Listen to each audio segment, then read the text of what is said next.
अस्सलाम वालेकुम everyone, welcome back to my channel. कैसे हैं आप सब लोग? उम्मीद करती हूँ आप सब लोग ठीक ठाक होंगे। आज मैं आप लोग के लिए लेकर आई हूँ एक ऐसी रेसिपी जो दुबई की स्ट्रीट्स पर आजकल सबसे ज़्यादा वायरल हो रही है। दुबई का तेज़ी से वायरल होने वाला पराठा स्मैश बर्गर, जिसकी धूम पूरी दुनिया में मची हुई है। अगर आप दुबई नहीं जा सकते तो कोई बात नहीं, आज ये पराठे हम घर पर बनाएंगे।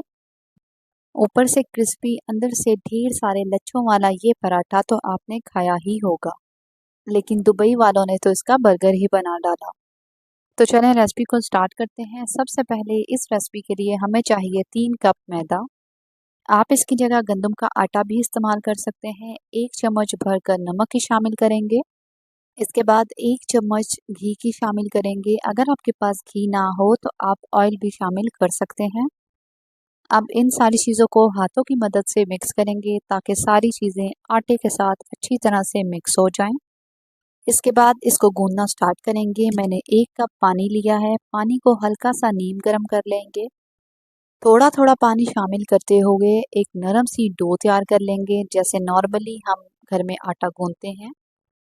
इन पराठों को बनाने के लिए हमें सख्त डो नहीं चाहिए, एक नरम सी डो हम बनाकर तैयार कर लेंगे। इसके बाद आटे पर थोड़ा सा ऑयल लगा देंगे और हाथों की मदद से ऑयल को फैला देंगे ताकि जब हम डो को रेस्ट के लिए रखें तो इस पर पापड़ी ना जमे। ढक्कन से कवर करके डो को 15 मिनट के लिए साइड पर रख देंगे। तब तक हम बर्गर के लिए पैटी तैयार कर लेते हैं। पैटीज बनाने के लिए मैंने 400 ग्राम के करीब चिकन का कीमा लिया है। एक ब्रेड का स्लाइस लेंगे, इसे पानी में थोड़ी देर के लिए सोक करेंगे। थोड़ी देर के बाद सारा एक्स्ट्रा पानी रिमूव कर देंगे और ब्रेड के स्लाइस को कीमे में शामिल कर देंगे। अगर आपके पास ब्रेड क्रम्स हों तो आप 2 से 3 टेबलस्पून ब्रेड क्रम्स के भी शामिल कर सकते हैं। इसके बाद एक छोटे साइज़ का प्याज लेंगे और इसे बिल्कुल बारीक काट कर कीमे में शामिल कर देंगे। 3 से 4 बारीक कटी हुई हरी मिर्चें शामिल करेंगे। बारीक कटा हुआ ताज़ा धनिया शामिल करेंगे। 1 से 1.5 चम्मच नमक की शामिल करेंगे, या फिर आप नमक अपनी मर्ज़ी के मुताबिक कम या ज़्यादा इस्तेमाल कर सकते हैं। आधी चम्मच गार्लिक पाउडर की शामिल करेंगे। अगर आपके पास ताज़ा कुटा हुआ गार्लिक हो तो आप इसकी जगह वो भी शामिल कर सकते हैं। 1 चम्मच सफ़ेद ज़ीरा शामिल करेंगे। 1 चम्मच मोटी कुटी हुई काली मिर्चें शामिल करेंगे। आधी चम्मच कुटी हुई लाल मिर्चों की शामिल करेंगे। इसके अलावा अगर आप चाहें तो खुश्क धनिया भी शामिल कर सकते हैं। मसाले शामिल करने के बाद सारी चीज़ों को अच्छी तरह से मिक्स कर लेंगे। लाल मिर्चें शामिल करना मैं भूल गई थी, आधी चम्मच लाल मिर्चों की शामिल करेंगे और मसालों को चिकन के साथ तब तक मिक्स कर लेंगे जब तक सारे मसाले चिकन में अच्छी तरह से मिक्स ना हो जाएं। मिक्स करने के बाद हाथों को ऑयल की मदद से ग्रीस करेंगे और इस मिक्सचर की पैटी बनाएंगे। पैटी का साइज़ आपने इतना ही रखना है जितना आपके बर्गर का साइज़ होगा। कीमे वाले मिक्सचर को हाथों की मदद से पहले राउंड करेंगे, इसके बाद हाथों की मदद से प्रेस करते हुए इस मिक्सचर को फ्लैट कर लेंगे और पैटी की शक्ल दे देंगे। इन्हीं स्टेप्स को फॉलो करते हुए आपने सारी पैटीज तैयार करके रख लेनी है। इन पैटीज को साइड पर रखेंगे और बर्गर के लिए सॉस तैयार कर लेते हैं।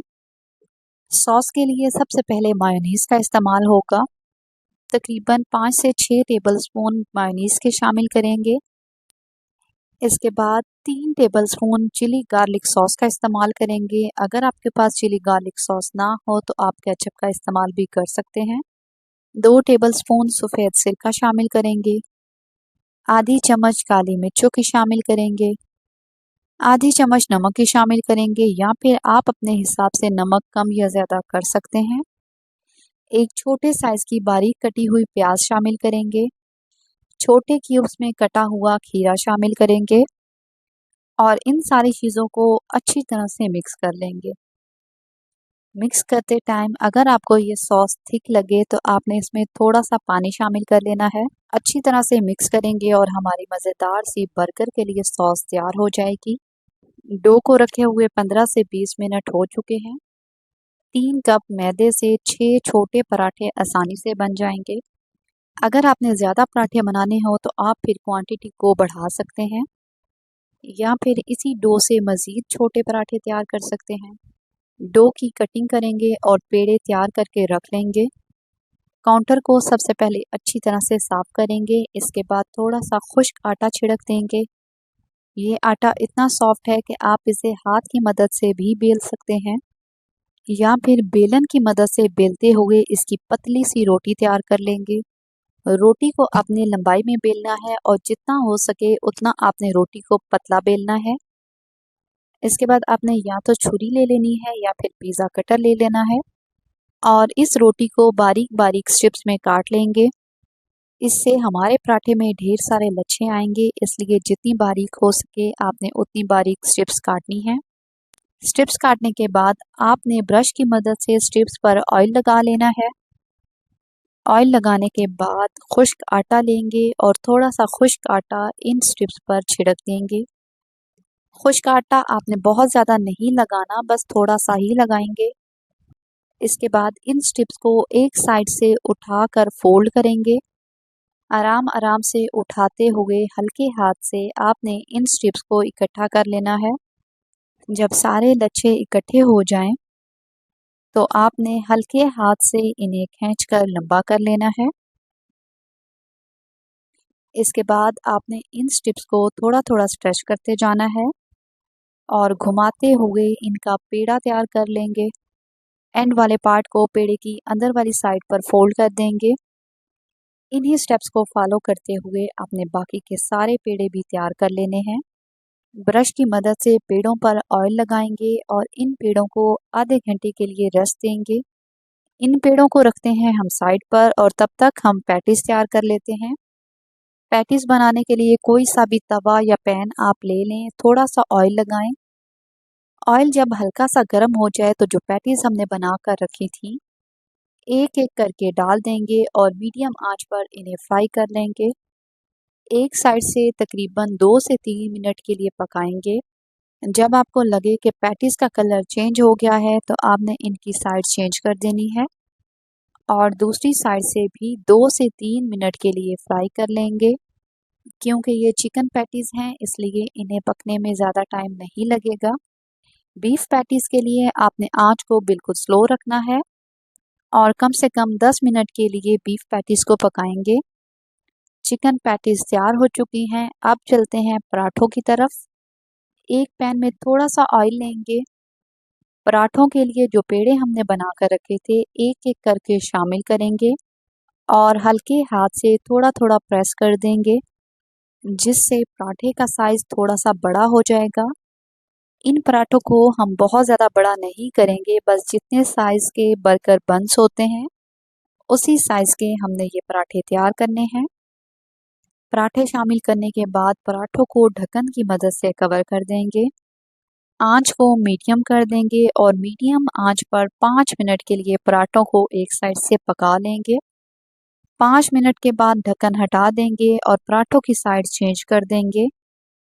साइड चेंज करने के बाद दोबारा से ढक्कन लगा देंगे और कम से कम 3 से 4 मिनट के लिए पराठों को फिर से पका लेंगे। ये पराठे आम पराठों की निस्बत पकने में ज़्यादा टाइम लेते हैं, इसलिए आपने जल्दबाजी नहीं करनी। अगर आपने जल्दबाजी की तो ये पराठे अंदर से कच्चे रह जाएंगे। थोड़ा सा ऑयल डालेंगे और पराठों को उलटते पुलटते हुए पका लेंगे जब तक पराठों का कलर अच्छा सा गोल्डन ब्राउन ना हो जाए। यहाँ पर आपने इस चीज़ का ख्याल रखना है कि आंच आपने मीडियम ही रखनी है। मीडियम आंच पर ही ये पराठे तैयार होंगे। पराठों पर बहुत ही प्यारा सा कलर आ चुका है। इसका मतलब ये है कि हमारे पराठे तैयार हो चुके हैं। आप चाहें तो ये छोटू लच्छे पराठे चाय के साथ भी खा सकते हैं, लेकिन हम बना रहे हैं दुबई का वायरल बर्गर। पराठा हमारा बिल्कुल तैयार है। आप देख सकते हैं कि लच्छे कितने अच्छे बने हैं।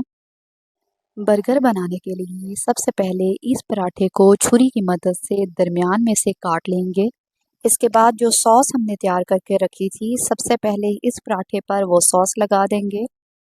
सॉस लगाने में आपने कंजूसी बिल्कुल भी नहीं करनी। सॉस लगाने के बाद जो चिकन पैटी हमने तैयार करके रखी थी वो पैटी लगा देंगे। इस बर्गर में मज़ीद आप सलाद के पत्ते भी शामिल कर सकते हैं, जिससे बर्गर की लुक बहुत अच्छी आएगी। लीजिए, दुबई का वायरल पराठा स्मैश बर्गर तैयार है। मेरी आज की रेसिपी आपको कैसी लगी, कमेंट सेक्शन में आपने अपना फीडबैक मेरे साथ ज़रूर शेयर करना है। मुझे आपके प्यारे से फीडबैक का इंतज़ार रहेगा। आज के लिए बस इतना ही। मिलती हूँ किसी न्यू वीडियो में किसी न्यू रेसिपी के साथ। तब तक के लिए टेक केयर। अल्लाह हाफिज़।